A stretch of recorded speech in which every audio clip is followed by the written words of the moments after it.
Welcome back to Unbiased, your favorite source of unbiased news and legal analysis. Welcome back to Unbiased. Today is Monday, May 6th, and this is your daily news rundown. And I just want to start by saying, do not expect too much of this episode because truly, there just wasn't much going on. And you may be thinking, Jordan, you must love when it's a slow day in the news because that makes your life a little bit easier. You don't have to work as hard.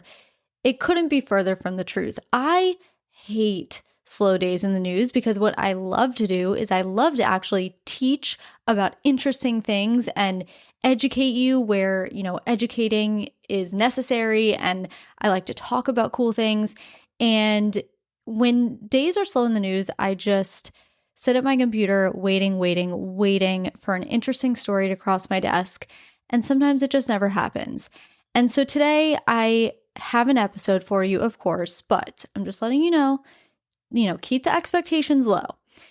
I also want to talk about something from Thursday. So in Thursday's episode, and those of you who have been here for a long time, you guys know the format of my show. Sometimes I throw in quick hitters. Sometimes I throw in one-liners, though I haven't done that in a while. And then on the last day of the week, more often than not, I do Not Everything is Bad, which is my good news segment of the week.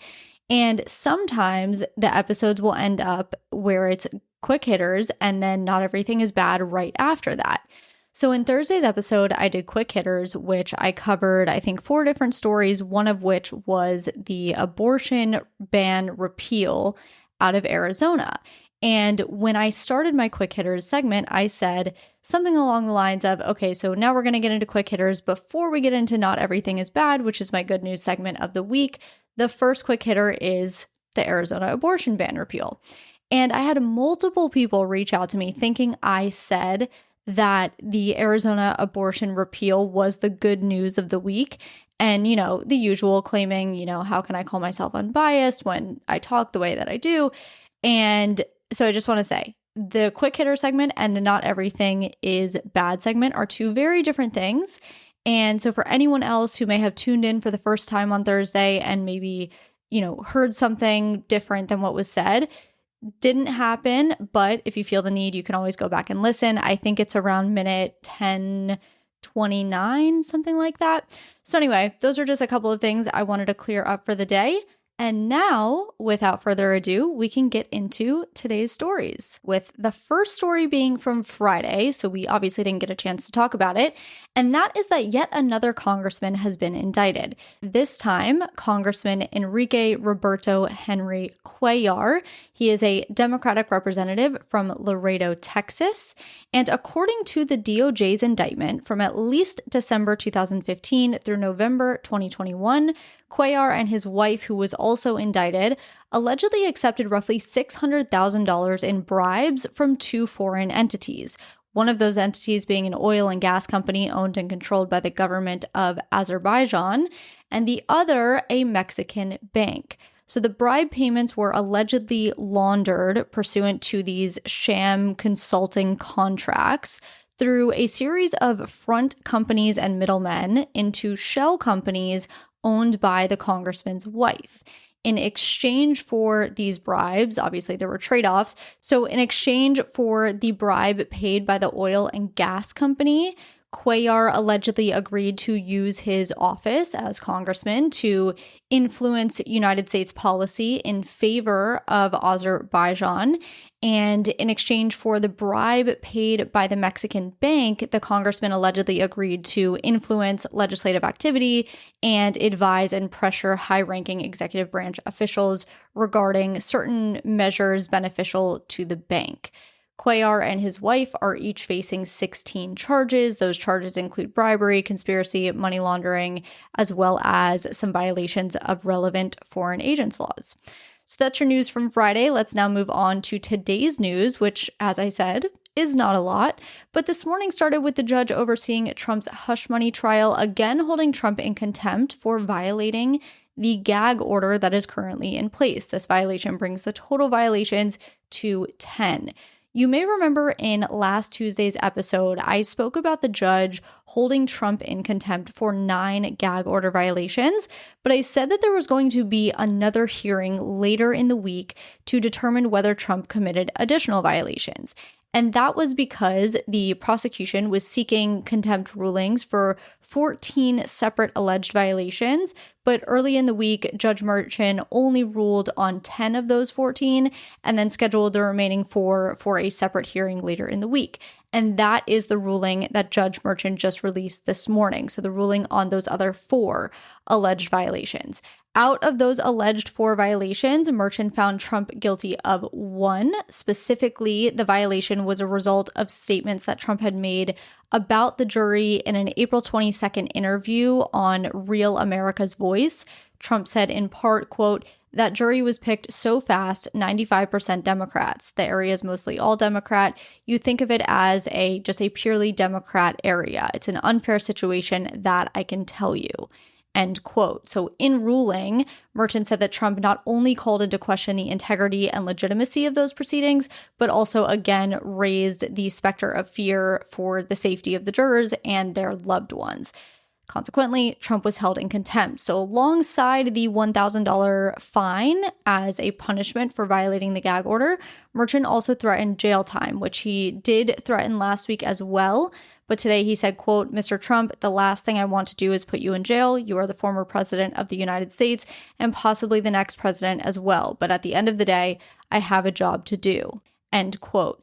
And one thing I will say about contempt orders, so those who may not be familiar with a contempt order, basically in any case, if a judge orders you to do anything, and it doesn't have to be just in criminal cases, it can be in civil cases as well. So sometimes you'll see contempt orders in anything, but let's just say a family case, for instance. So let's say there's a custody proceeding of sorts. If one of the spouses violates a judge's order enough times, it could be as little as one time, but maybe multiple times, that spouse can be held in contempt of the judge's order. And typically in contempt orders, another example would be if a spouse doesn't pay child support, right? They could be held in contempt. So when it comes to contempt orders, more often than not, it'll be this monetary fine. But if someone violates the order enough, they could do jail time. And that is one of the repercussions, consequences of violating a gag order or just being held in contempt generally. So that's just a little bit about contempt orders. The other thing I wanted to note when it comes to the hush money trial generally, just for transparency's sake, and so you know this as well, this trial and the proceedings surrounding the trial are not being televised. So what I know is coming from the reporters that are in the room that are reporting to their respective outlets or whatever it might be about what takes place in that courtroom. So even though I'm quoting the judge, or maybe in certain instances I'm quoting a witness, all of those quotes are coming from the reporters in the room. So while I typically like to do as much research I like to hear things with my own ears and report them back to you, but in certain instances, it's just not possible, and this is one of those instances. So I just wanted you to know that when I do report on this case specifically, everything I report on is coming from the reporters in the room because this is not televised. In other news, Boeing is set to send its first manned spacecraft up to the International Space Station tonight, following an uphill battle to get here. So if you're listening to this episode anytime after 10:34 p.m. Eastern Time on Monday night, Starliner, which is the spacecraft, may very well be in space already. Possibly the launch didn't even happen. A lot can happen at the very last minute, but here's what we know as of now. Previously, Boeing sent Starliner up in 2019 for a test flight, and this test flight did not have any crew on board, but that flight nonetheless never even made it to the International Space Station because of some software issues, ended up in the wrong orbit, a bunch of things went wrong. So consequently, Boeing had to repeat the demo since it has to be able to show that it can successfully complete a test flight before it sends actual humans up there. And the second time around, engineers ran into a problem with moisture intrusion and corrosion, which triggered another delay. But finally, in May 2022, the second Starliner test flight was a relative success. The spacecraft successfully docked at the space station. When it returned, it landed back on Earth with precision. However, once it landed, engineers discovered an issue with not only the parachute harness connectors, which, of course, need to work properly, but also there was a separate issue with flammable tape being wrapped around wiring that could have caused a fire in the event of a short circuit. So those issues pushed the first manned flight to today. As of today, Boeing has spent more than $1 billion of its own money due to these unforeseen issues and delays. What that means is that Boeing has exceeded the 2014 NASA awarded contract amount of $4.2 billion by just over another billion. Mission commander and longtime astronaut Barry Butch Wilmore said ahead of the launch, quote, "I have full confidence in the management that makes the decisions that filter down to the operations team. Full confidence on the NASA side and the Boeing side. There have been some issues in the past. That's the past. That is not now." End quote. Similarly, co-pilot and longtime astronaut Sunita Williams said, quote, "We wouldn't say we're ready if we weren't ready." End quote. Both Wilmore and Williams are former Navy test pilots and two of NASA's most experienced astronauts. Between the two of them, they've completed 4 space flights, 11 spacewalks, and 500 days in orbit. And just in case I didn't make it clear, those are the 2 astronauts that will be going up with Starliner tonight. A little bit about the mission itself. The planned launch, as I said, 10:34 p.m. Eastern Time.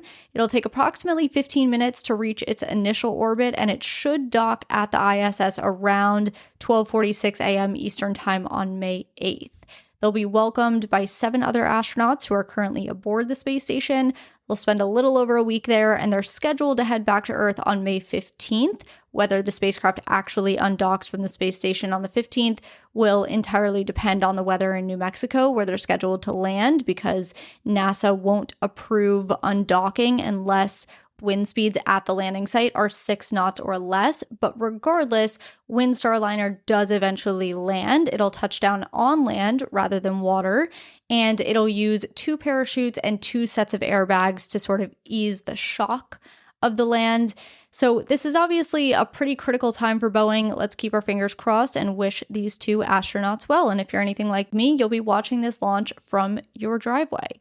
Let's finish with some quick hitters, the first being the president of ABC News stepped down from her position last night via an internal memo that read in part, quote, "I have decided to retire from broadcast journalism. Anyone who's passionate about what we do knows there's no other business like it, so this was not an easy or quick decision. But after considerable reflection, I am certain it's the right one for me as I look to the future and prioritize what's most important for me and my family." End quote. As of now, no successor has been named to take over the position. Some reports were saying that the president would remain overseeing until a successor was named. A U.S. official reported this afternoon that a United States soldier was detained in Russia on Friday. At the time I'm recording, we do not have much information. The news quite literally just broke right before I hit record, but I will update you tomorrow if more information is available. Columbia University canceled its university-wide commencement ceremony over what it calls security concerns following weeks of protests. Instead, the school will opt to hold smaller school-based ceremonies that will take place at different times and locations over the coming weeks.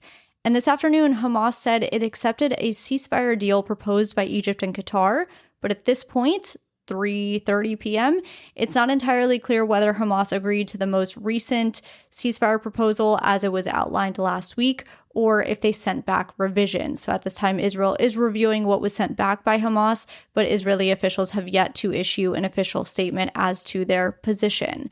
Again, similar with a couple of stories ago, I will update you tomorrow once we know a bit more. That is what I have for you today. Thank you for sticking with me when the news is not entirely exciting. Here's to hoping there's a little bit more going on tomorrow. Have a great night, and I will talk to you tomorrow evening.